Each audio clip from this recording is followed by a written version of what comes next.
Lutalo lw'abakyala King Saha avuddemu omwasi kwebadde biyitaayita eri mukyala mukulu ng'agamba nti ye tafumba na muggya we bannange ogenda kuba ng'obifuna mu maaso awo. Sheebah Kalungi bamuli bubi Rema Namakula ensonga za Sheebah naye bazimuyingizizza mu Madubala naye muyina mu maaso awo. Ensonga za Dr. Sefuko ne mukyala oba girlfriend we Hezo nabyo tebinnaba kugwera nga bakyerangira ebiwanvu ebisongovu n'ebimpi. Mugamba mutya mwasibye mutya kansuubire nti muli bulungi ba mikwano ng'enkola yaffe mbasaba video no mugimpe like era n'ensaba gwe wenna atanaba kusubscribinga wano ku Sylvia News Extra nti mukwano subscribinga era onyige ne mu notification bell mesubwanga byonna bye mba nteekayo wano ku Sylvia News Extra. Nyongera okusabirako omwe mwenna abalwadde abakosefu tinsaba ekisa kya Mukama ate kibatuukeko ba mikwano. BF Suma Herbal Research Clinic bajanjabisa ddagala lya butonde gwe wenna omwami ng'otawanyizibwa ensonga z'omu kisenge tomalaako oba oli eyo omwana w'obuwala oba obulenzi nga gwe mukwano omusulo ogukulumu oba ofuka omusaayi oba obeera ofukiriza tomala bakubireko. Munange sigenda kulwisa era nga nkutandise n'omuyimbi Sheebah Kalungi wesibadde wenjogera oluyimba lumaze okuweza 1 million viewers. Banange oluyimba luddukidde ku speed ya yiriirina era nga mu kiseera kye kimu maaso wano waliwo ate abamuyaayanira bagamba nti Sheebah singa togeza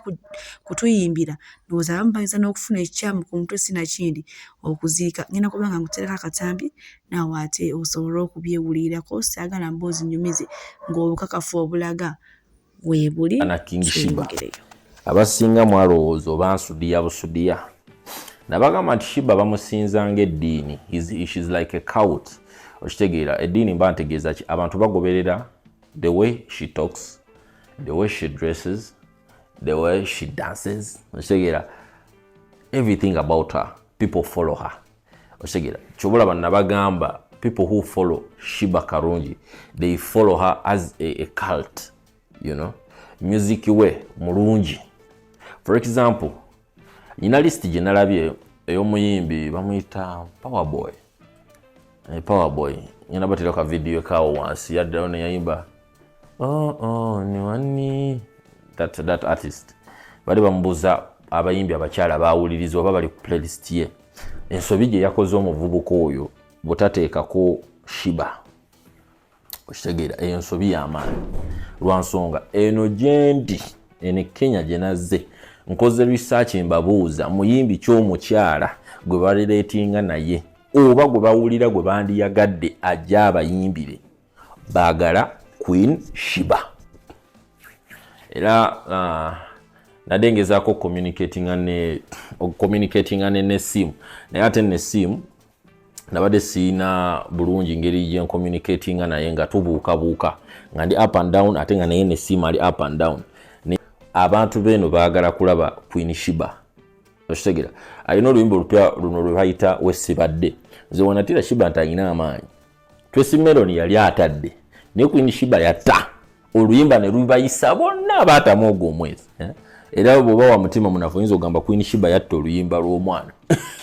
Oyinza ogamba ne Sheebah yandirinzeeko okuta kuba yagenda n'atanga omwana ali mu kaseera naye yakata naye this is music, this is business. Nekyo ogamba kiri nti abantu beno bamanyi Chameleon oye number 1, bamanyi Bebe Cool, bamanyi Bob Wine, bamanyi Sheebah mu bakyala tomwogerako n'oyogera Virota nalabye naye bamwagala. So ngenda kwogerako ne baddest producer Mr. Nessim nkusaba badde ngezaako communicating ne Sheebah ne badde yagenda Dubai kati simanyi program etambula around her naye ngenda kukubira essimu abantu beno baagala kulaba Queen Sheebah. Okitegeera so kyesobola okwogerako olunaku olwaleero music we bambi mulungi ate tolimuwulirako mu ntalo. I've never sifunanga budde nempulira nti Queen Sheebah baali mu ntalo no. Waba alina olutalo mpoziko ng'omuntu yamukozeeko olutalo. Okitegeera but anyway Queen Sheebah waali era nsaba muwulirize music we naye they need her ajja abayimbiremu eno byebyo nno Shiba Kalungi bamwetaaga abasanyuse naye nga abantu bo mukwano tebeewummuzaako bajjeyo dda akatambi ako nga wookalaba Shiba Kalungi ng'ali ne Rema Namakula nsuubira Rema Namakula alaka yayita n'abaana kufumbirwa eri Kenzo mweye embeera Rema Namakula gye yalimu ne batandise dda okugamba era Shiba mukyala wa mpisa era n'emikwano agikuuma kubanga nakati munaye era ba mukwano ye ne Rema Namakula tebeekyawanga mukati nze we sitawagira oyo ddala mbeera nnaawagirani ate abo abantu nga bakwagadde bakutijjusa n'ogamba maama tetusobola kutya ne banneefuulira naye nga beefuulira mu kiti nga mbazi babeeranga fulufiga munange bwe tweyongerayo ewa King Saha wamu ne Kasuku wenjogera no munange tebali mu Uganda baayiseemu dda baatuuse dda e Canada King Saha ayinayo show ekyokka oluva e Canada agenda kwolekera butereeva ate era nga nayo ayinayo show wamu ne Shiba Kalungi era nga kigambibwa nti omwami waffe oli eyattaddemu akathimbi ono bawa Shiba Kalungi omanyi bagamba nti bebi ono w'oyo omwami kale we tulina era nga mu kiseera kikimu King Saha avuddeyo n'ayogera ku nsonga z'abakyala bannaaki mpozi musiraamu ne wawasa omukazi asukka mu omwo tekiba na buzibu sooka owulire wano nga ye yennyonnyolako ate nsobola okweyongerayo n'agaleero agambye nti ye temugenda mubalira bakyala ye waddembe okubeera n'abakyala bonna baawulira ayagala zirongazi asobola okubalabirira kati mwabadde bagamba mbu biki addira ate omwana w'omugagga n'amugattako abakazi abalala era abasajja ate amanyi bye baagala kati gwe tomanyi oba oli maama w'abaana bange oba yanzalira abaana oba ye mukyala abeerewa antisokolizekunyumira mu mbuyi kati kankikugambe leero kitegeere nina abakyala atali mukyala omu onfuna bulungi toddangaawo notalika omukyala gw'oyina gamba abakyala b'oyina ntandika bakutemera anika King Saha bw'ati ate bw'avuddeyo n'atangaaza ku nsonga zino kyokka jjukira awo omukyalo ono oba tumuyite ennamba emu yavaayo n'agamba nti tafumba na mujja we era gamba teyeetaaga na kukirowoozaako kyokka ate King Saha agamba nti ayina bakyala so si mukyala ekitegeeza abakyala babeera bangi nnyo naye era nga mu kiseera kye kimu olunaku olw'ejjo Maduba tumanyi bulungi nnyo yavudde mu kkomera naye olwavuddeyo mu kkomera yatuukidde wa King Saha omanyi yali baddeyo we nnyo munaaye naye ka tumusabe era social media ereme kuddamu kumulabula agikozese bulungi ate baleme kumuzzaayo ngenda kubanga mbatuusako wano akatambi nga banyumyanyumyamu keero obuboozi bwabwe nze sigenda buddamu kubanga akatambi bekali mu maaso wano katukalaba ate soyo ekibadde kikutte obudde nze mpa obudde ekibadde kikutte obudde Madubala bamutadde olumutadde bwe bati atuukidde wa Kingi nenkwebaza okubanga Madubala wange oba mundeetedde muntu yeye bannaaye lwakuba erinnya erimu baalijjamu naye tujja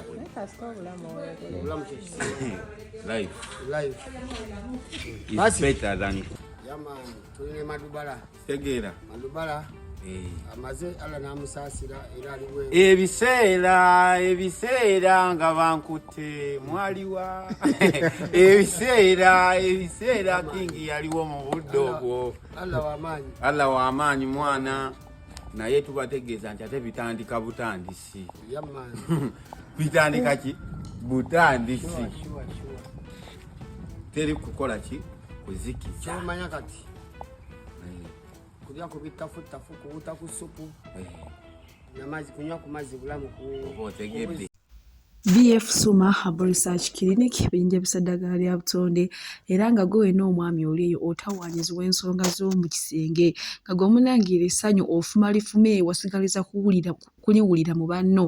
mukwana BF Suma bazaate okuba nga bakuddiza akamwenyumwenyu ku matama era ng'ezo ensonga bazikolerako ddala so bakubireko ku nnamba yaabwe y'essimu eri awo era nga gwe wenna omwana ow'obuwala omwana w'obulenzi oli mukulu oli mukadde otawaanyizibwa okufukaafuka lwofuka omusulo gusooka kuluma oba ofukaafuka tobala obeera wakamala kufuka ng'oddayo oba ofuka omusulo nga gulimu olusaayisaayi nabo bakubireko era bagenda kubanga ezo ensonga bazikolerako ddala ate gwe wenna ayagala okwekolako ayagala okulayika obulungi omanyi guno omulembe byakyuka esibi ebiri ebyawulinga edda obakubira essimu n'obabuulira ky'oyagala ate nga bakola ne delivery mu nsi yonna njobe oli musigama tolabakolako bannayuganda bokka wabula ne woba nga oli bweru Canada, America, Qatar, Dubai yonna bo basobola okuba nga bakutuusaako ekintu kyonna ky'obeera obannyonnyodde singa onaaba obakubidde ku nnamba z'essimu eziri awo. Munnange bwe tweyongerayo ewa Dr. Sefuko nabaleeteddeko emboozi yaabwe girlfriend we Hazel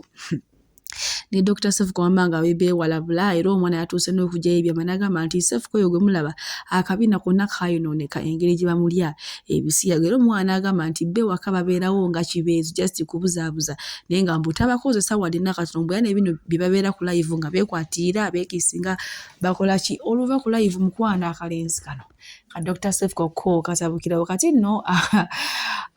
Kabaka Pressure 24/7 ensonga zino aziyingidde mujjukire naye nga bano abantu ababiri Dr. Sefuko ne Kabaka Pressure munnange baali bamukwano okubeera ne bakwatira Pressure Dr. Sefuko yogolaba yasookerayo ddala n'amutwalirayo gati n'amutwalira ne KFC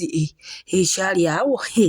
ng'omukwano muyitirivu nnyo naye munnange nno Pressure avuddeyo n'ayogera ku nsonga zino oluvannyuma lw'okulaba nga Dr. Sefuko agenda aweebuula abaana ab'obuwala kwegamba nga abanjala obwere bwabwe asazeewo abiyingire mugenda kubanga mbalekirako akatambi maaso awo namwate musobole okubanga mwerabirako bayo mukama bankuumire. Sefuko oli mukwano gwange wajja nondabako nga ndi mukomera naye nina ekibuuzo lwaki watankudde Hazel omuntu oba mwekyayi naye mu blocking tuddamu kumwogerako toddamu kumwogerera watankudde waaki omanyi kyakoze katugenda kujja tya mu bizibu byakutaddemu n'okuswala okwo konna ayanisa obuzinazina bwonna ate obuzinazina bwo nga buswaza ng'olya kasavu kanyama wolya ku baami wolya ne ku bakyala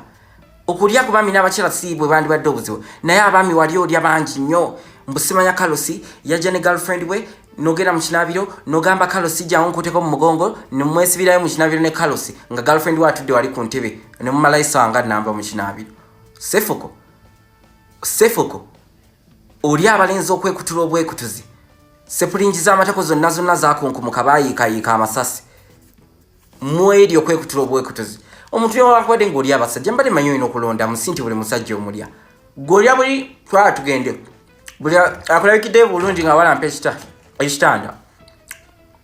mbu twagala gula mmere waka ogula bokisi za lubu kakati lubu oyo yenna waaki oyagala kuba nga Didi yagula baby oil mbu ogula lubu oyina bokisi za lubu. Sefuko oyo ebintu byewandibikoledde nga munkoko tusinga kati wali akwogerera kati nange mukwano gwo sirina ngeri ya kutaasaamu. Abaana beefenkenya amatako mbu bensonseka ne capsule mu ttako capsule obunga ng'obubeera mu capsule bubalagala kati Sefuko lwaki weesonseka capsule mu ttako nga Hazel akulaba abyogedde byonna ku live nze sikulimba. Abalungi abatuwuliriza era abatulaba olunaku olwaleero tukyaddeko ewa Sheikh Ashraf Dembe. Sebo sanyusa okubalaba amannya agange yezeseeka Ashraf Dembe akola ku bizibu by'enjawulo omuntu singa aba alina ebirwadde tumusomereddwa tumuwa amazzi ga lukuya nga bw'obadde ogalaba tugenda abantu ku kyoto ne twokya emizimu emibi egibabaamu n'okulomba edduwa abantu singa abeera ng'ali wano atuuse sobola okumulombera edduwa ne waba atatuuse nga mpadde amannya ge naye ng'ali wala neetaase ennamba yange yeeno eri 0701763711 nammwe bannyinaffe abali ebweru oyagala okuba nti oyagala okulombera ku dduwa ng'olina ebizibu viza zibuze amaka gakolongotana sente zikola zimpita mu ngalo ojja kumpeereza ekifaananyi kyo n'amannya go ebyo byokka bijja kummala nja kukulombera edduwa ojja kutereera olunaku olusembayo mu mwezi mba n'edduwa eyawamu ffenna n'abalwadde bange abakadde n'abapya. Salaamu alaikum warahmatullahi wabarakatuh.